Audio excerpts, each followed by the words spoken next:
Hanley. Eddie Speir, you are recognized, sir, if you're interested in testifying, or I know we have you in here for information, speaking. You are recognized, sir. Give you a couple minutes to introduce yourself to the committee. Thank you for being here today as a part of the Board of Trustees. Thank you, and thank you for the invitation, Senator Polsky, and thank you, Chair, Vice Chair, and the committee.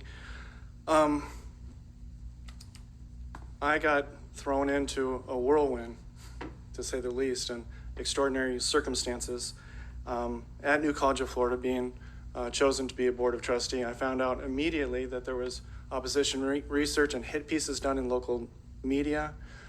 We tried to, and I want to share with you, by the way, I've got an entrepreneurial background and started a school in Bradenton 10 years ago, a successful school, 6 through 12 and postgrad. And in my previous technology and software business, one of the businesses was called 3T Systems, which stands for Truth, Trust, and Teamwork. So there's been a mindset that I've had that I found to be most effective, that if we communicate the truth, no matter how difficult that truth might be, even with people that we disagree with, we're going to be able to develop an environment of trust. And once we have an environment of trust, we'll actually be able to work together as a team.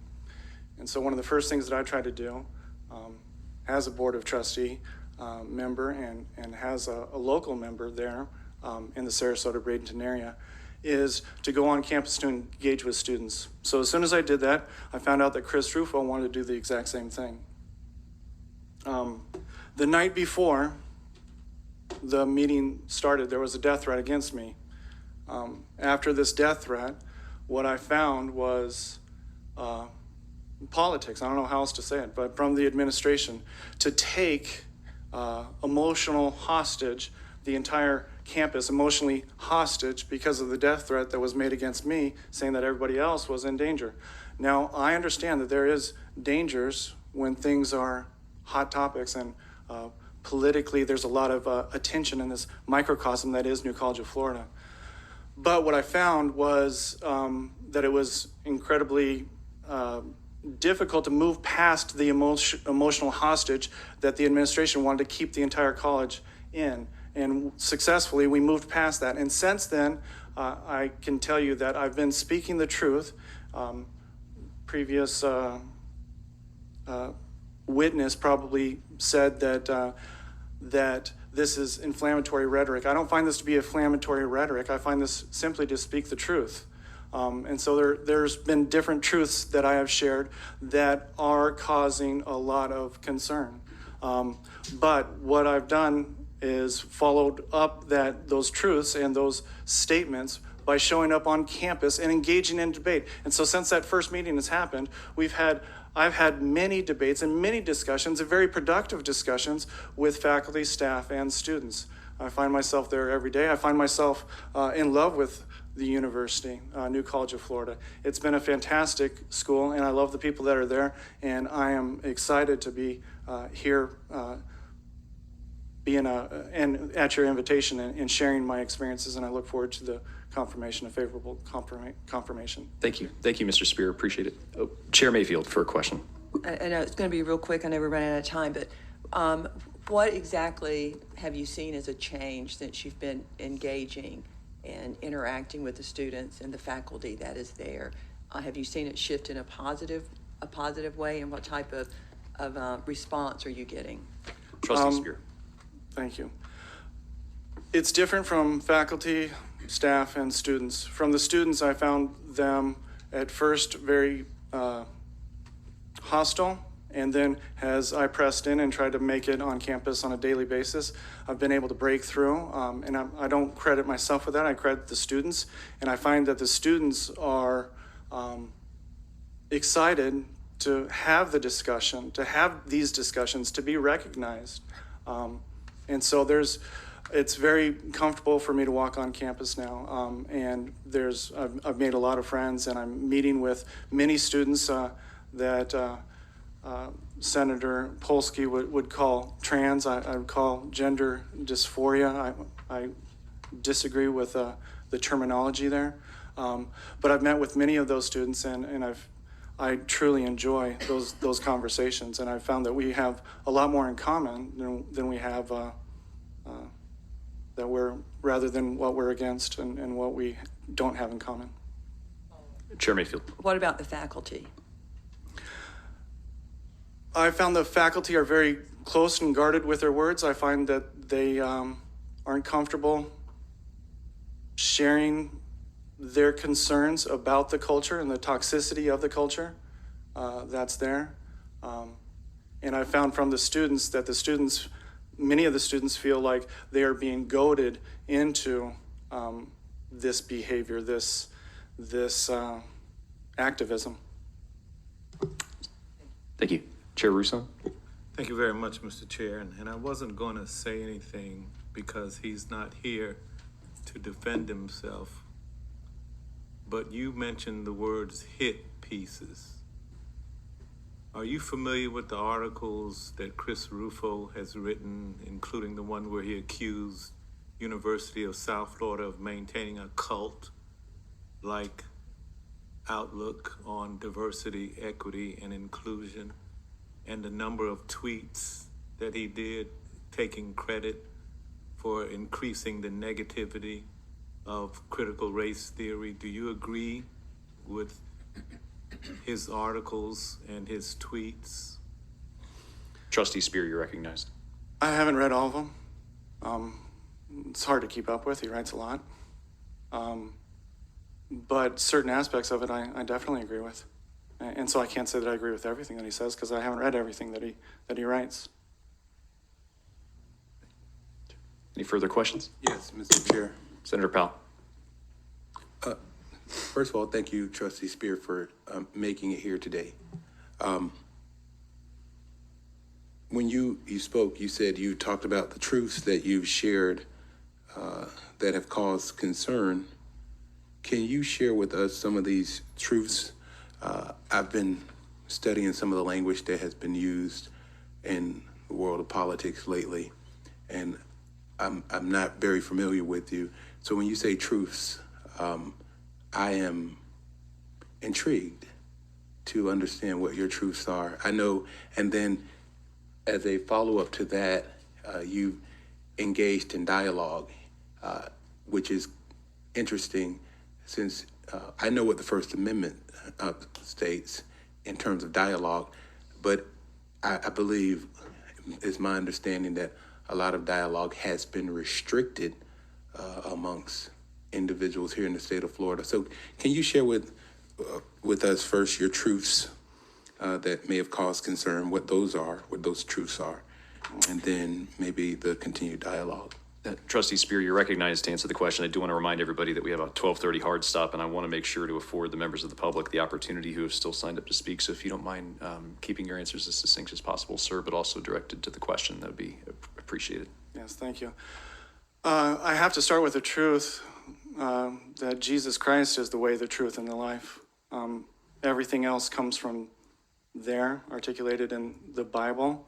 Now, there's a lot of room for interpretation from there.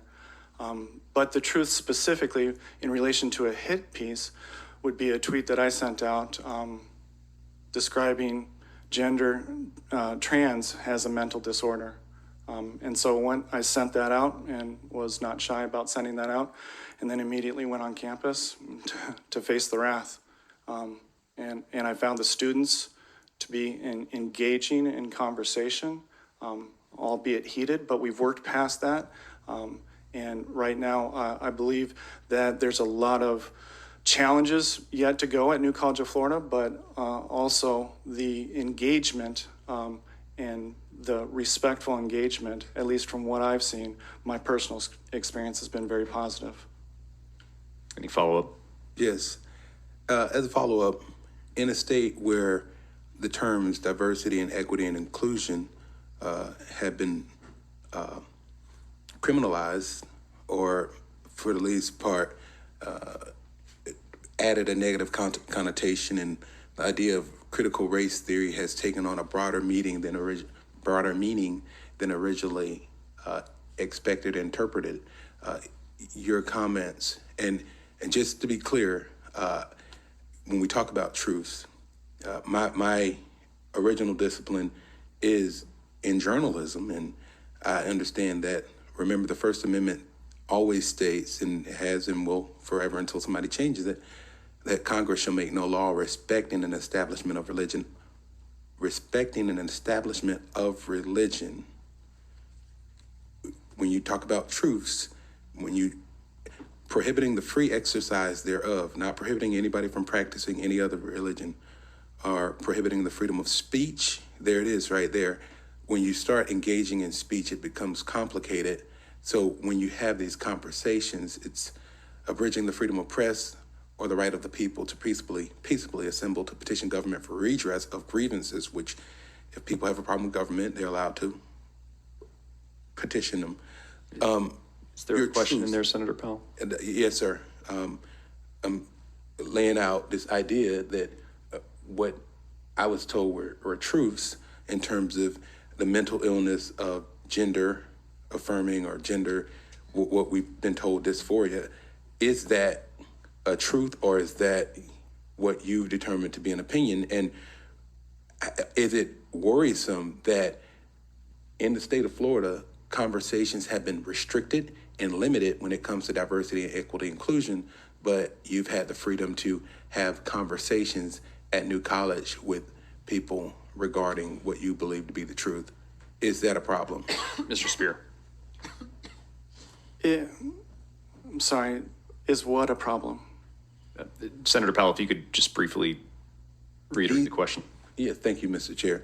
These conversations that you believe are your truths, to go on campus and have open dialogue and conversations when everyone else, maybe the people even at the university, have been from the top down told that they're limited and are concerned because there are certain things that they're not allowed to or freely allowed to discuss. But you as a board member are pushing your opinions or your truths onto the rest of the campus.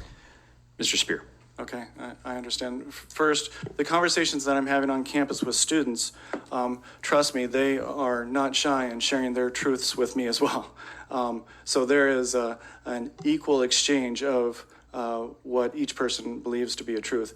Now, am I concerned about the restriction of truths or of free speech, basically? I think that's what you're getting at, the concern for the restriction of free speech.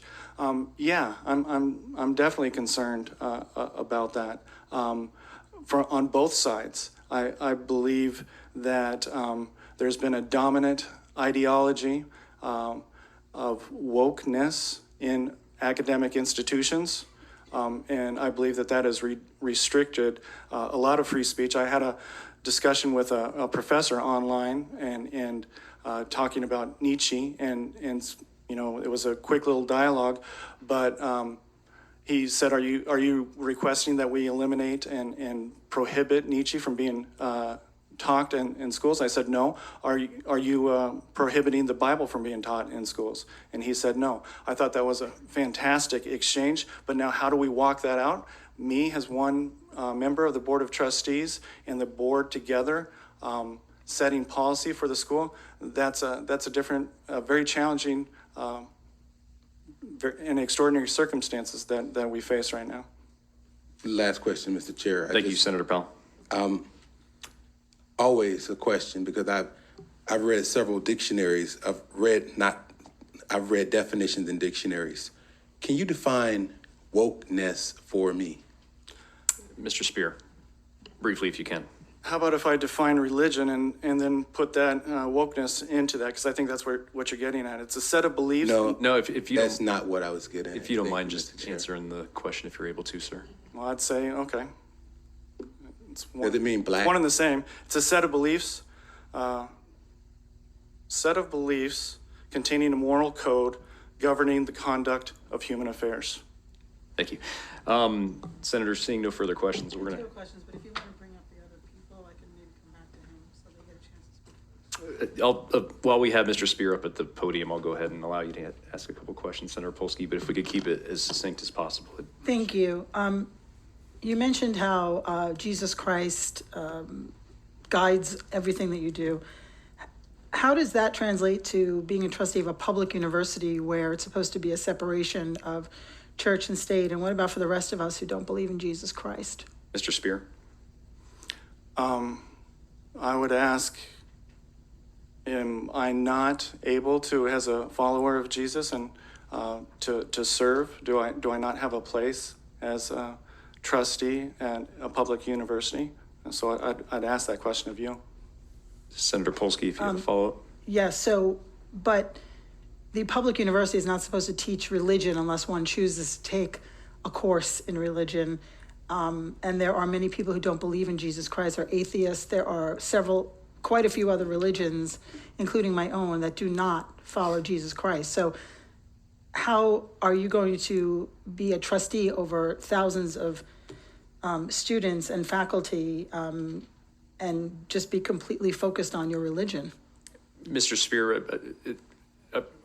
was your point in what you said earlier that that's just a founding principle that helps guide you as an individual, not so No, much it's that you're teaching that in the college? Yeah, definitely. Okay, just for clarification. Okay, so to clarify, will your religious leanings affect the way you are a trustee at this university? Mr. Speir? My religious leanings affect everything.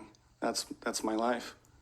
Okay, so. In many people's lives, and I would say it's. I suppose it's your life as well. It affects everything.